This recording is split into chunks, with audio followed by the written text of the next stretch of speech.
The massive space station floated in the darkness between stars.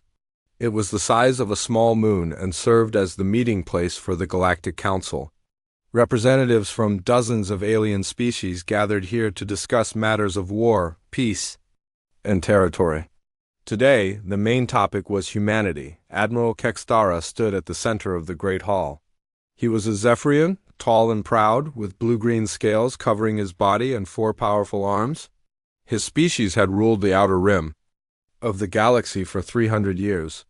Their warships were the largest and most feared in known space.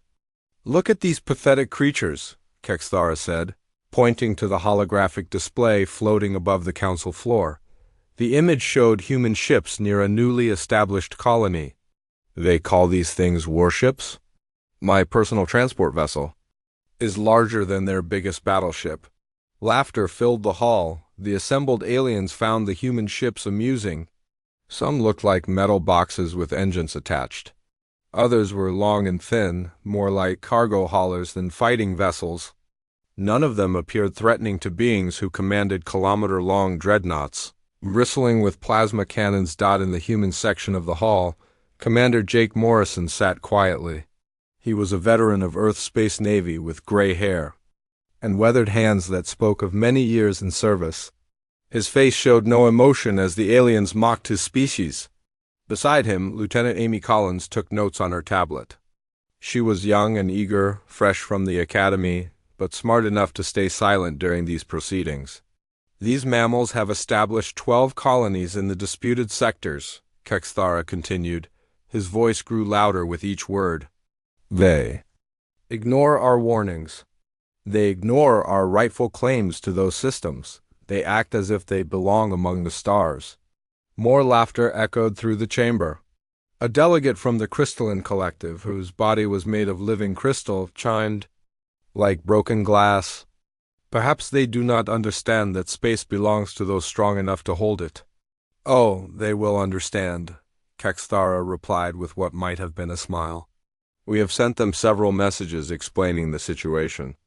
We have been patient, we have been kind. But these humans seem to think their primitive technology can protect them." The Admiral gestured to his aide, who activated another hologram. This one showed a Zephyrian battleship in all its terrible glory. The vessel was over 1 kilometer long, with thick armor plating and dozens of weapon turrets. Energy shields shimmered around its hull like a protective bubble. The ship could carry 5,000 crew members and had enough firepower to level a small city. "This is the ZNS Devastator, one of our smaller destroyers," Kextara announced. "We have 200 ships like this one. Our main battle fleet includes vessels twice this size. Tell me, honored council members, how do you think the humans would fare against such power?" The answer came from the Altarian Federation representative, a being that looked somewhat like a giant purple octopus. "Their entire colonial fleet could not scratch the paint on one of your destroyers, Admiral." "Exactly," Kextara said. "Yet they refuse to acknowledge Zephyrian authority in the disputed sectors. They continue to build their little settlements. They mine our asteroids. They claim our worlds. This cannot be allowed to continue?" Commander Morrison finally spoke up. His voice was calm and steady, cutting through the alien chatter like a knife. "Those sectors are not claimed by any galactic treaty. Human colonies were established legally. According to council law." The hall fell silent. All eyes turned to the human delegation. Kextara's 4 arms crossed in what his species considered a threatening gesture. "Legal according to whose authority?" the Admiral asked. "Your species has been in space for barely 50 years. We have ruled these regions since before your kind invented the wheel. Our claim supersedes any paperwork filed with this council." Morrison stood slowly. He was not a tall man, but something in his bearing commanded attention. "The law is the law, Admiral. If the Zephyrian Empire wishes to file a formal claim through proper channels, they are welcome to do so. Until then, human colonies will remain where they are." "Proper channels?" Kextara's voice rose to nearly a roar. "We are the proper channels. Our fleet is the only authority that matters in the outer rim. Your puny vessels are insects compared To our might, the Admiral activated another display. This one showed the combined human space fleet. There were perhaps 300 ships total, scattered across dozens of star systems. Most were small frigates or patrol boats. Their largest vessels were barely 300 meters long, dwarfed by even the smallest alien warships present. "Look at this," Kexthara said, waving his arms at the display. "This is the entire human military presence in space. 300 tiny ships against our battle fleet of 2,000 vessels. It would not even be a fair fight, it would be an execution." What the Council did not know was that other humans were watching this meeting very carefully. On Luna Earth Moon, Dr. Helen Brooks sat in a secure facility buried deep beneath the surface. She was the head of Earth's Xenotechnology Research Division, and she had been studying alien communications for months. The aliens thought their quantum encryption was unbreakable. They were wrong. Dr. Brooks had cracked their codes 3 weeks ago, and Earth's intelligence services now monitored every transmission in and out of Zephyrian space. They knew about the war fleet being assembled. They knew about the attack plans. Most importantly, they knew exactly how the aliens thought about warfare. Back in the council chamber, the debate continued. Other alien species joined in the discussion, most supporting the Zephyrian position. The consensus was clear. Humans were newcomers who did not understand their place in the galactic order. They needed to be taught a lesson about respecting their betters. "The human colonies must be evacuated," declared the representative from the hegemony of scales, a species that looked like upright lizards. "If they will not leave voluntarily, they must be forced to leave." "Agreed," said the crystalline collective. Delegate. Young species often need guidance from their elders. Sometimes this guidance must be ... firm. Commander Morrison listened to it all without changing expression. Lieutenant Collins continued taking notes, recording every threat and every boast for later analysis. They both knew that this meeting was just theater. The real decisions had already been made in private communications between the major powers. As the session drew to a close, Admiral Kexthara made his final statement. He stood at the center of the hall, all 4 arms spread wide, his voice carrying to every corner of the massive chamber. "The Zephyrian Empire will give the humans 1 standard galactic week to begin evacuation of the disputed sectors," he announced. "If they have not started removing their colonies by that time, we will remove the colonies for them. This is not a negotiation. This is not a request. This is a statement of fact." The hall erupted in approving sounds from dozens of different species. Clicks, chirps, buzzes, and other alien noises filled the air. Only the human section remained silent. Morrison stood and gathered his materials. As he prepared to leave, Admiral Kexthara approached him. The alien towered over the human commander, using his height advantage to try to intimidate. "You seem calm for someone whose species just received a death sentence," Kexthara said. Morrison looked up at the alien admiral. His expression remained unchanged. "A week is a long time, Admiral. Many things can happen in a week." "Nothing will happen except your surrender," Kexthara replied. "Your ships are toys. Your weapons are primitive. Your technology is centuries behind ours. What could you possibly do against the might of the Zephyrian Empire?" Morrison smiled for the first time since entering the chamber. It was not a pleasant smile. "I guess we'll find out, won't we?" With that, the human delegation left the station. Within hours, encrypted messages were flying between Earth and its colonies. The war that everyone expected was about to begin, but it would not be the war anyone expected. The week passed quickly. On the 7th day, the Zephyrian war fleet appeared at the edge of the Sol system like a dark cloud blotting out the stars. 200 massive ships dropped out of hyperspace in perfect formation, their hulls gleaming. With deadly purpose, Fleet Commander Vesandra stood on the bridge of her flagship, the ZNS Conqueror. She was Admiral Kexthara's younger sister, equally proud and equally convinced of Zephyrian superiority. Her ship alone was larger than anything humanity had ever built, stretching nearly 2 kilometers from bow to stern. "Report," she commanded. "Her tactical officer?" Long-range sensors detect minimal human presence, came the reply. We count 12 vessels moving to intercept our position. All appear to be frigate class or smaller. Vexandra laughed, a sound like grinding metal. 12 ships? The intelligence report suggested they might send at least 50. Are the humans truly this foolish, or are they planning to surrender immediately? Her second-in-command, Captain. Vexmoran studied the tactical display with confusion. Commander, the human ships are advancing directly toward our formation. They show no signs of retreating or requesting terms. Brave little mammals, Vexandra said with amusement. I almost admire their courage. It is a pity we must destroy them. The human ships moved steadily forward through space. Leading them was the EDF Defiance, commanded by Captain Ryan Clark. He was a calm man in his 40s, with steady hands and sharp eyes that missed nothing. His ship was small compared to the alien monsters ahead, but it was fast and well-armed for its size. Sir, we're being targeted by multiple enemy vessels, reported his weapons officer, Lieutenant Paul Martinez. Their energy signatures are off the charts. Each of their ships has more firepower than our entire task force. Captain Clark nodded. Understood. All ships maintain course and speed. Wait for my signal. On the bridge, communications officer. Lisa Park looked up from her station. Captain, we're receiving a transmission from the alien flagship. Put it on screen, Clark ordered. The main display flickered to life, showing Commander Vexandra in all her reptilian glory. Her scales gleamed purple-black under the bridge lighting, and her yellow eyes held nothing but contempt for the humans. She faced. I am Fleet Commander Vexandra of the Zephyrian Empire, she announced. You pathetic creatures have ignored our warnings. You have refused to evacuate the disputed territories.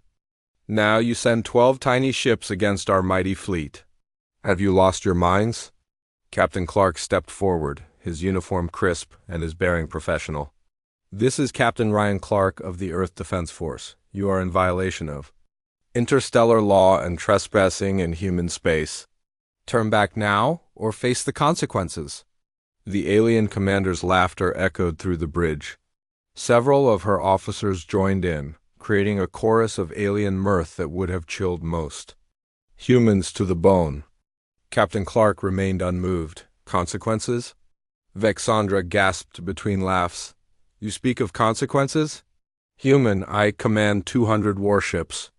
Each one could destroy your entire fleet without breaking a sweat. Your largest vessel is smaller than my shuttle bay. What consequences could you possibly threaten me with? You'll find out soon enough, Clark replied calmly. The transmission ended. On the Zephyrian flagship, Vexandra turned to her tactical officer. Charge weapons. Target the lead human vessel. We will make an example of their foolish captain. But before the Zephyrians could fire, something unexpected happened.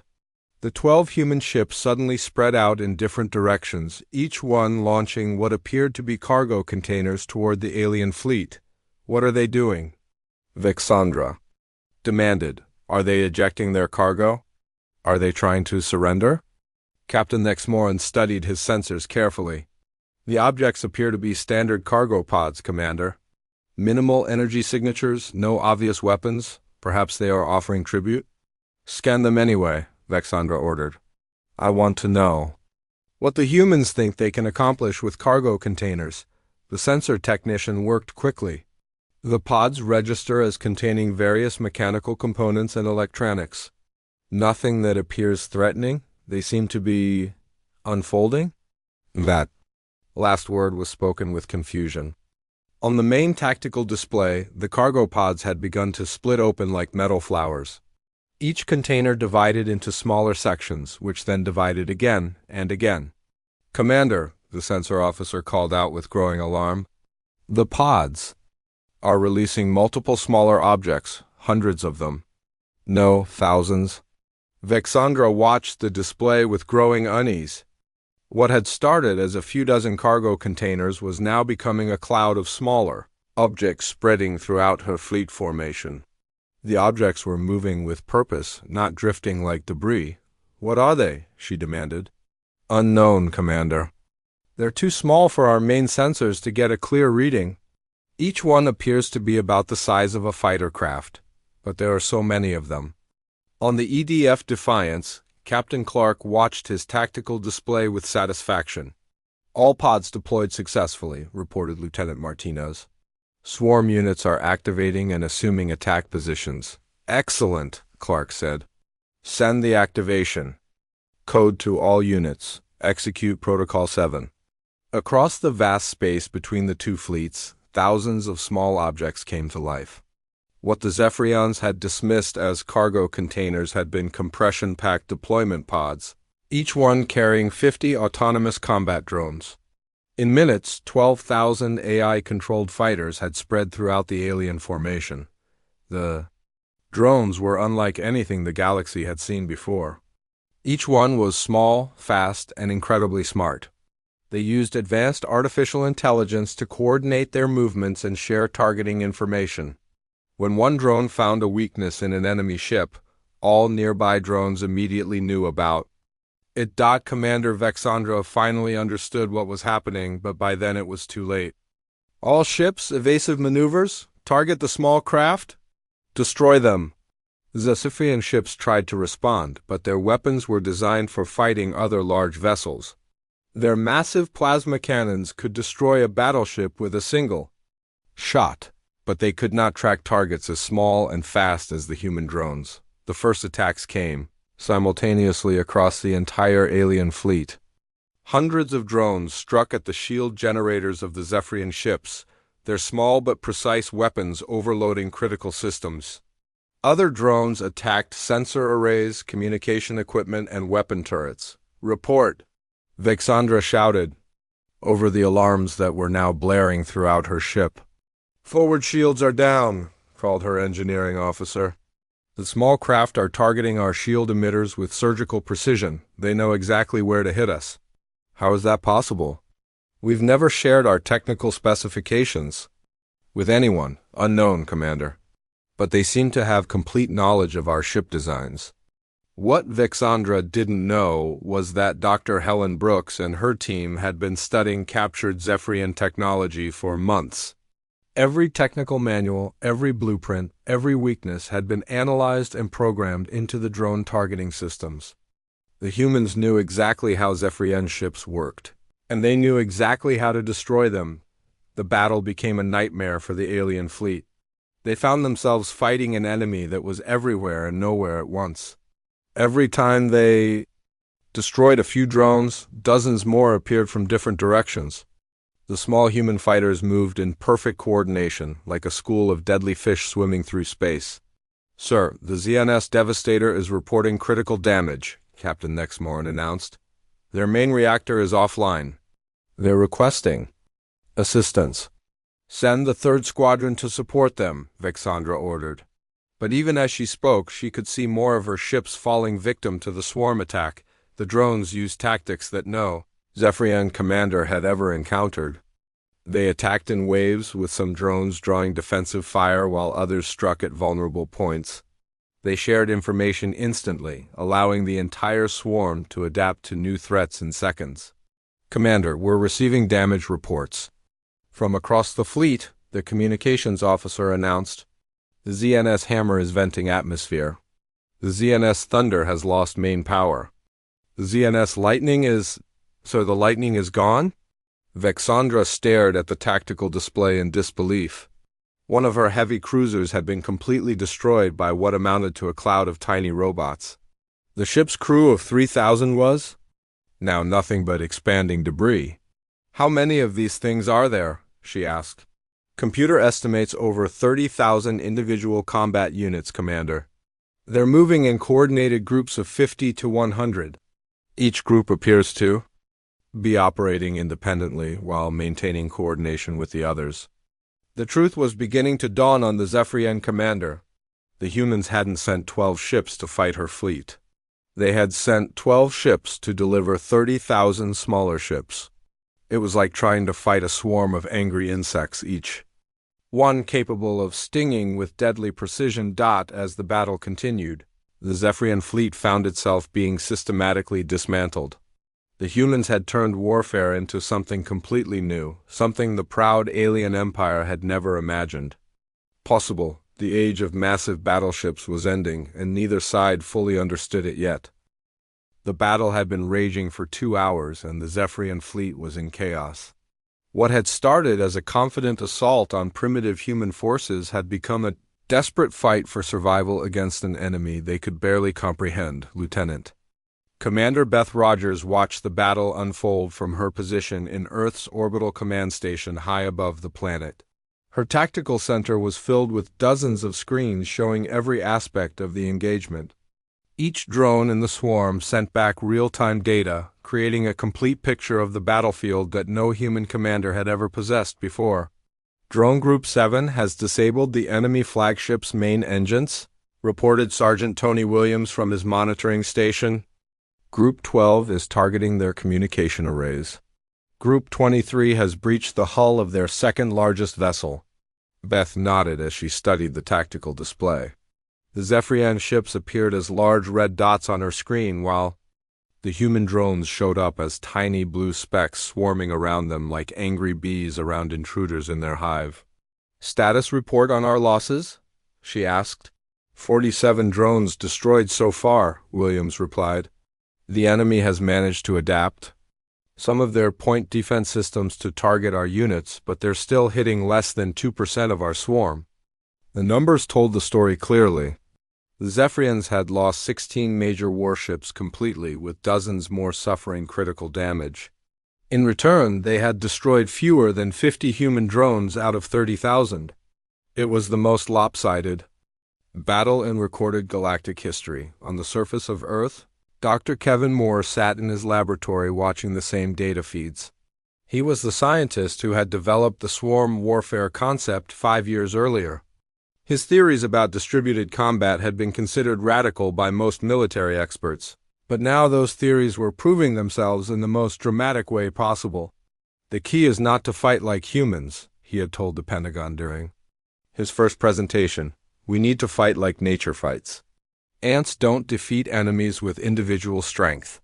They win through coordination and numbers.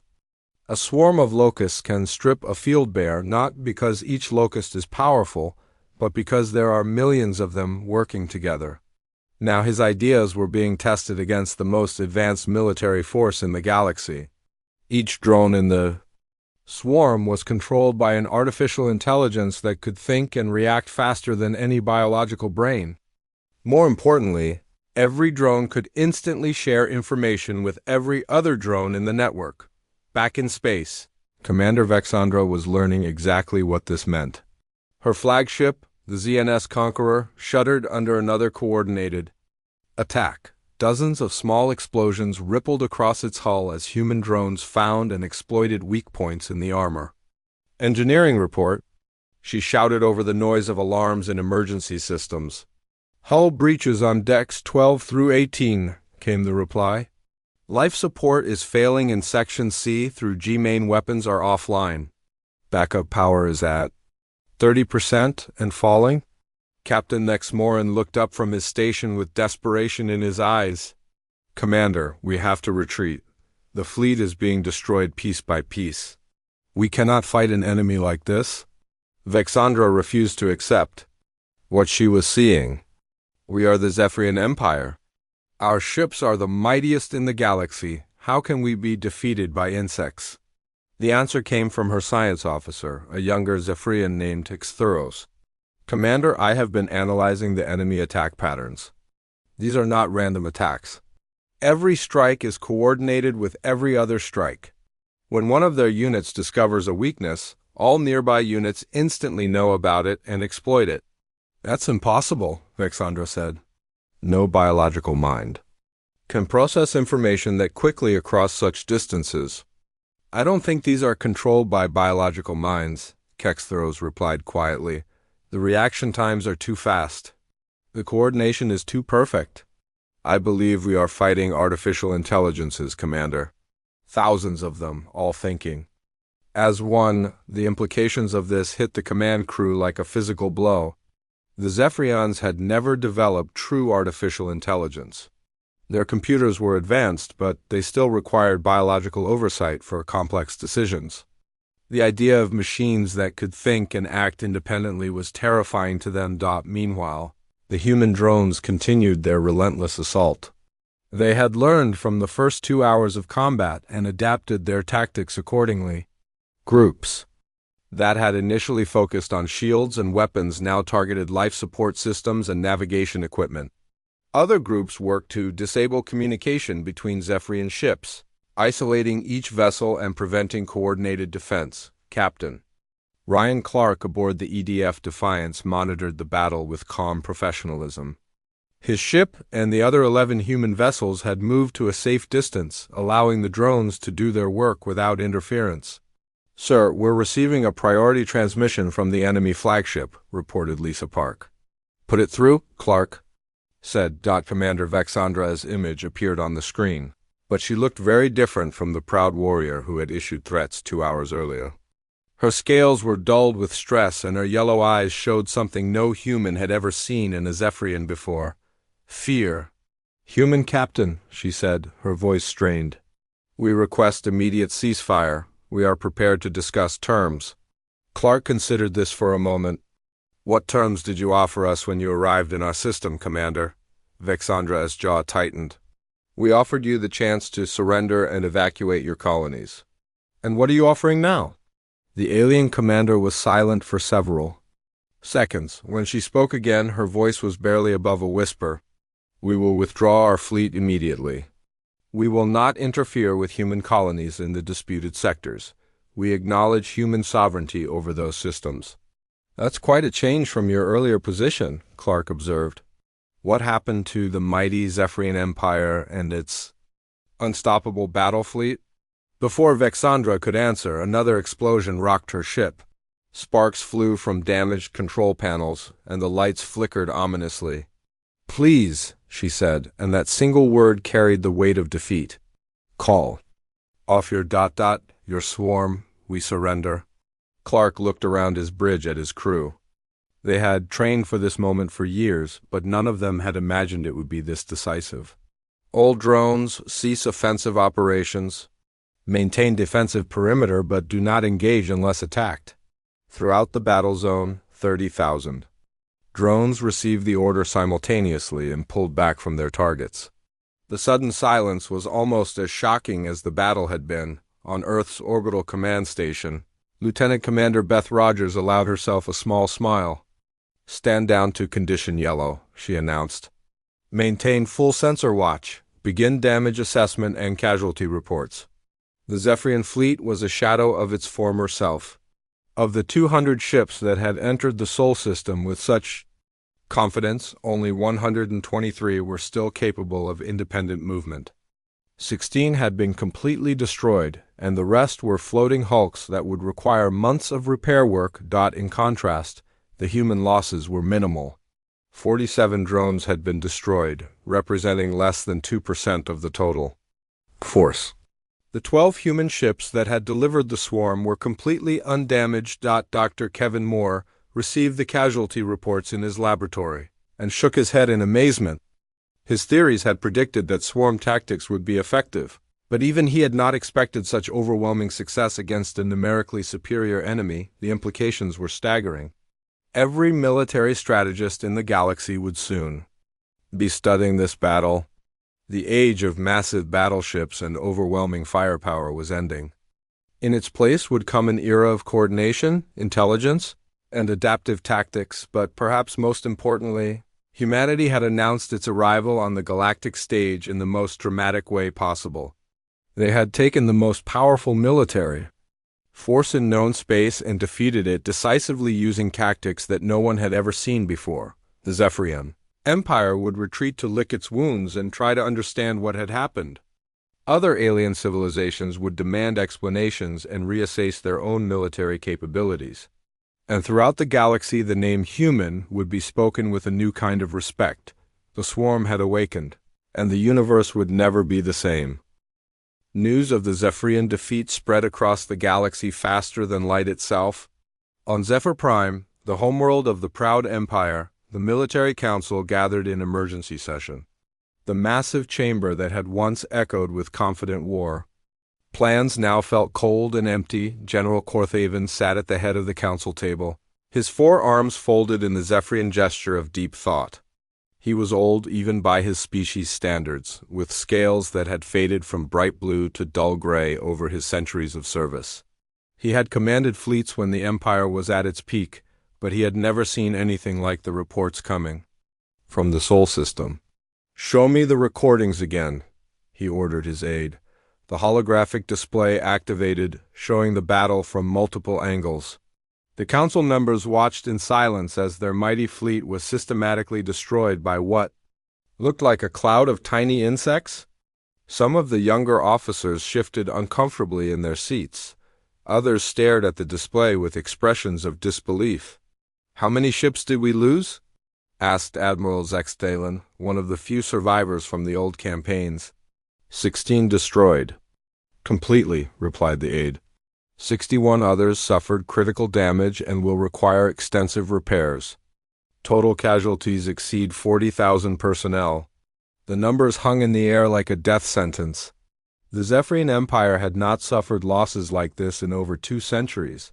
Worse yet, they had been inflicted by a species that most of the galaxy considered primitive. Dr. Yextala, the Empire's chief military strategist, had been studying the battle recordings for 3 days straight. She was younger than most of the council members, with bright green scales that marked her as coming from one of the outer colonies. Her mind worked differently than the traditional military thinkers, which was why she had been brought in to analyze the human tactics. "The humans didn't defeat us with superior technology," she announced to the assembled council.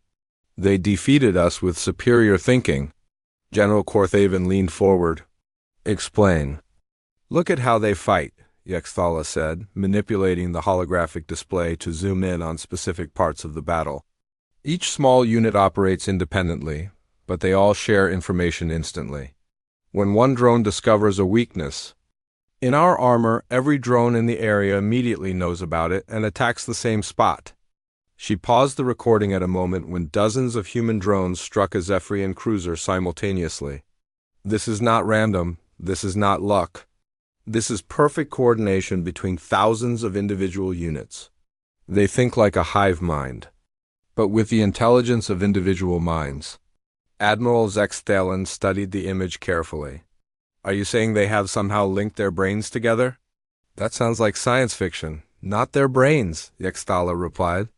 "They're machines. These drones are controlled by artificial intelligences that can communicate with each other faster than biological thought. While our crews were still trying to understand what was happening, their machines had already analyzed our weaknesses and begun exploiting them. The implications of this sank in slowly. The Zephyrian Empire had always relied on superior firepower and larger ships to win battles. They had never encountered an enemy that could coordinate perfectly across thousands of units. Meanwhile, on Earth, the mood was very different. President Mary Johnson stood in the Oval Office, looking out at the crowds of celebrating humans gathered on the White House lawn. The news of the victory had reached Earth 6 hours ago, and the planet had erupted in celebration. Colonel Steve Murphy, her military advisor, entered the room carrying a thick folder of reports. He was a veteran officer who had helped plan Earth's defense strategy for the past 5 years. "Madam President, we're receiving communication requests from 47 different alien civilizations," he announced. "Most want to discuss defensive alliances or technology exchanges. Some are offering trade agreements. A few are asking for protection from the Zephyrians." President Johnson turned from the window. "And what about the Zephyrians themselves?" "Complete radio silence from their government. But our intelligence sources indicate they're in chaos. Some of their colony worlds are declaring independence. Others are requesting human protection. Their empire is falling apart." The president nodded thoughtfully. "What's our military status?" "All our drone swarms returned safely to their deployment. Ships. We lost 47 units out of 30,000, which is well within acceptable parameters. More importantly, we recorded everything. Our artificial intelligence systems learned from every moment of the battle." Next time will be even more effective. There would be a next time, they both knew. Word of humanity's victory would spread throughout the galaxy, and not all the reactions would be friendly. Some species would want to test these new tactics for themselves. Others might try to ally with Earth before their neighbors did. A few might decide that humanity was too dangerous to be allowed to survive. Ambassador Lucy White was already dealing with the first wave of alien contact. Her office in the United Nations building had become the busiest place on Earth as diplomats from across the galaxy requested meetings. She was a calm woman in her 50s, with gray hair and sharp eyes that missed nothing. The Altarian Federation wants to establish a mutual defense pact, she reported to the president via secure video link. They're offering to share their shield technology in exchange for access to our drone designs. What about the Crystalline Collective? President Johnson asked. They want to buy our artificial intelligence software. They're offering mining rights to 3-star systems in exchange for the source code. The president shook her head. Absolutely not. Our AI technology stays under human control. We'll consider licensing limited applications, but the core systems are not for sale. This was the new reality that Earth found itself in. Overnight, humanity had gone from being an ignored newcomer to being the most sought-after ally in the galaxy. Every species wanted access to human technology, but Earth's leaders were being very careful about what they shared. Dr. Helen Brooks, the woman who had cracked the Zephyrian codes, was now in charge of analyzing all the alien communication traffic that Earth was intercepting. Her facility on Luna had been expanded 3 times in the past week to handle the flood of intelligence data. The interesting thing is how different species are reacting, she told her staff during their daily briefing. The aggressive civilizations are either backing down or trying to make deals with us. The peaceful ones are asking for protection. The neutral ones are trying to figure out which side to join. Her assistant, Dr. Mark Peterson, pulled up a galactic map showing the various alien territories. We're seeing some unexpected patterns. Several Zephyrian client states have already switched sides. The hegemony of Scales is pulling back from their expansion plans. Even the Void Hunters have gone quiet. The Void Hunters were a mysterious species that few had ever seen but many feared. They were known for appearing without warning, destroying entire colonies and then vanishing back into deep space. If even they were reconsidering their plans, it meant that humanity's victory had truly shaken the entire galaxy, but perhaps the most significant communication came from an unexpected source. Deep in the galactic core, where ancient civilizations dwelt in the spaces between black holes, the Voidwalkers had been watching. They were older than most other species could imagine. With technology that seemed like magic to younger races, the message arrived at Earth's deep space. Communication array is a stream of quantum particles that arrange themselves into perfect mathematical patterns. Dr. Brooks and her team worked for hours to decode it. But when they finally succeeded, the message was surprisingly simple.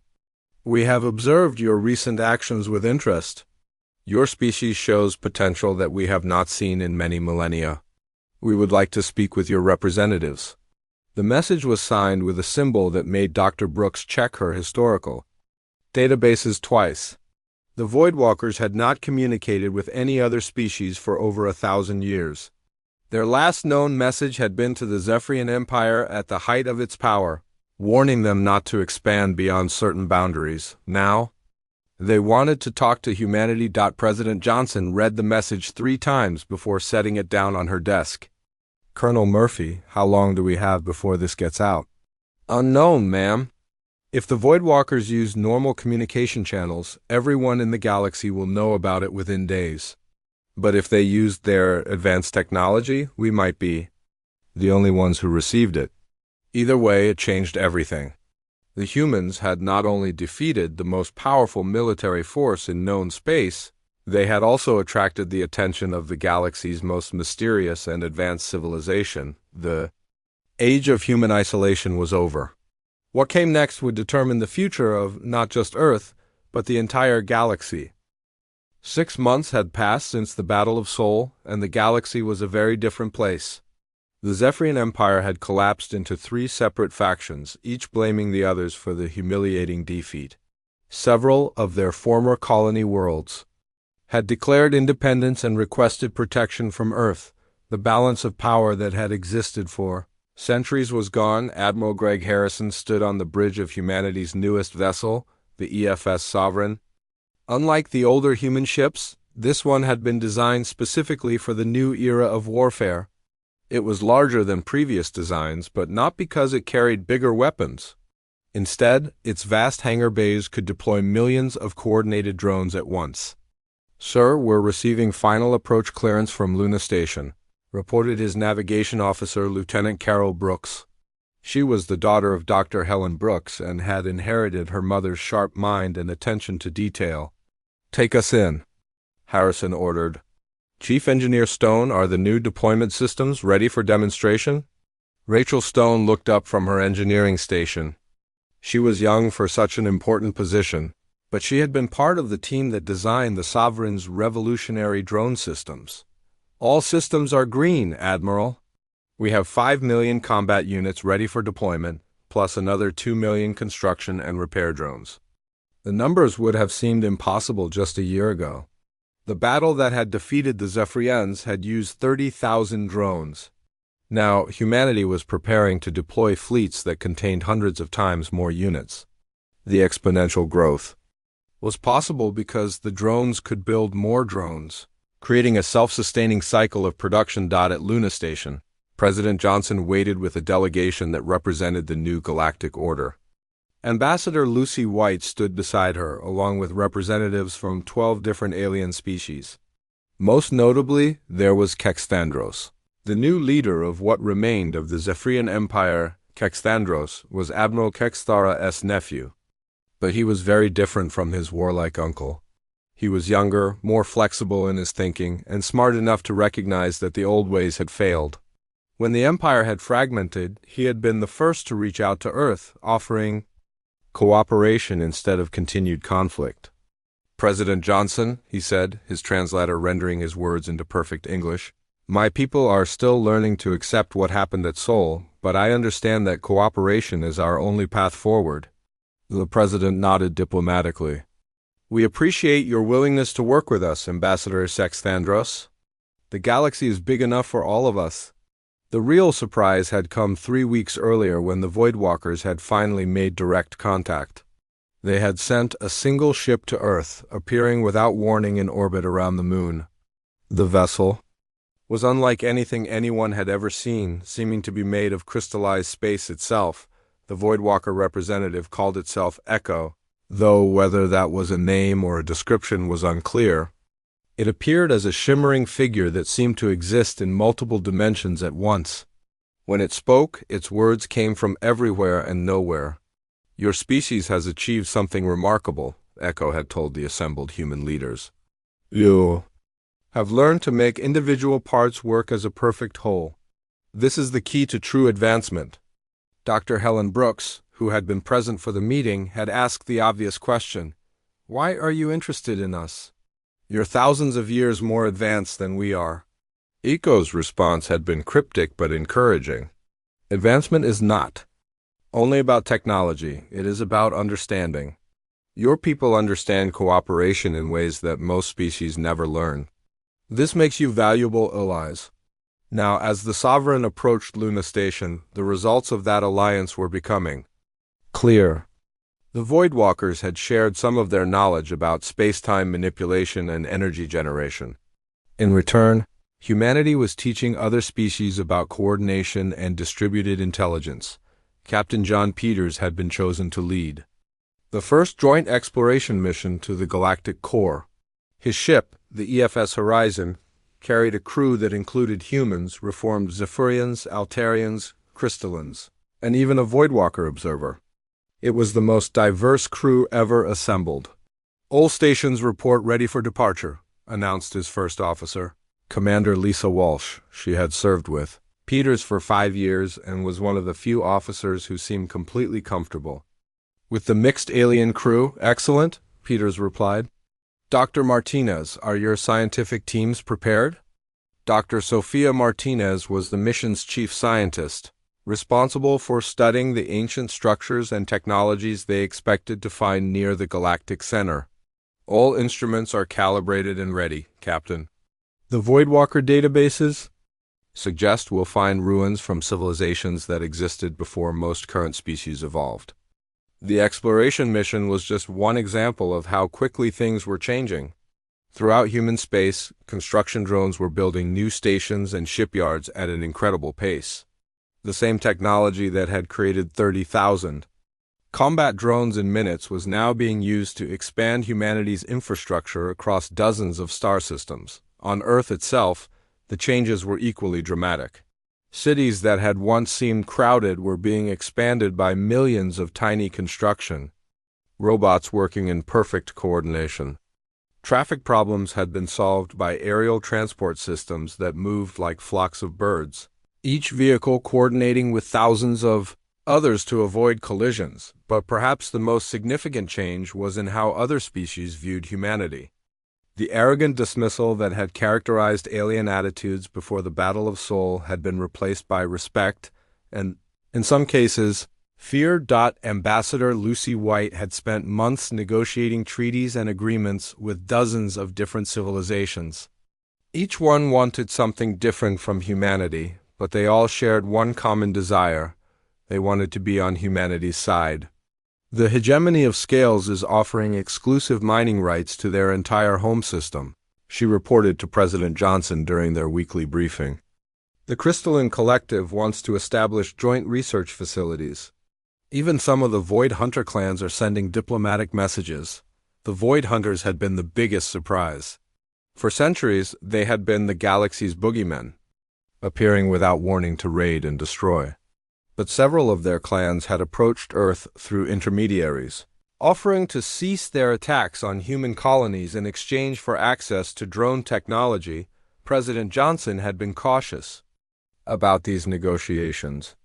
"We'll consider limited cooperation," she had told the Void Hunter representatives. "But any attacks on human or allied settlements will result in immediate retaliation." The threat was not empty. Earth's new military capabilities were growing exponentially. Every month brought new improvements to drone technology, new tactics, and new deployment methods. The swarm that had defeated the Zephyrians would seem primitive compared to what humanity could field now. Dr. Kevin Moore, the scientist who had first proposed swarm warfare, found himself at the center of a revolution that extended far beyond military applications. His theories about coordination and distributed intelligence were being applied to everything from urban planning to space exploration. "The key insight," he explained to a gathering of galactic scientists, "is that intelligence doesn't have to be centralized. When you have many small units sharing information and coordinating their actions, you can achieve things that no single large unit could accomplish." This philosophy was reshaping galactic civilization. Species that had focused on building bigger ships and more powerful weapons were now studying how to make their existing forces work together more effectively. The arms race was becoming an intelligence race. As the months passed, it became clear that humanity had not just won a single battle. They had changed the fundamental nature of warfare and, by extension, galactic politics. The old empires built on force and intimidation were crumbling. Replaced by alliances based on cooperation and mutual benefit, the Sovereign completed its docking procedures at Luna Station, and Admiral Harrison prepared for the ceremony that would officially launch the new era. Representatives from across the galaxy had gathered to witness the signing of the Galactic Cooperation Accord, a treaty that established principles for peaceful interaction between species. Standing before the assembled delegates, President Johnson delivered a speech that would be remembered for generations. "Today we begin a new chapter in galactic history," she said. "Not one written by the strongest or the most advanced, but by those willing to work together toward common goals." The applause that followed came from dozens of different species, each expressing approval in their own way. Clicks, chirps, buzzes, and other alien sounds filled the station, creating a symphony of agreement that had never been heard before. The age of isolated empires was ending. The age of cooperation had begun. And at the center of it all, humanity had found its true strength. Not in the power to destroy, but in the ability to bring others together.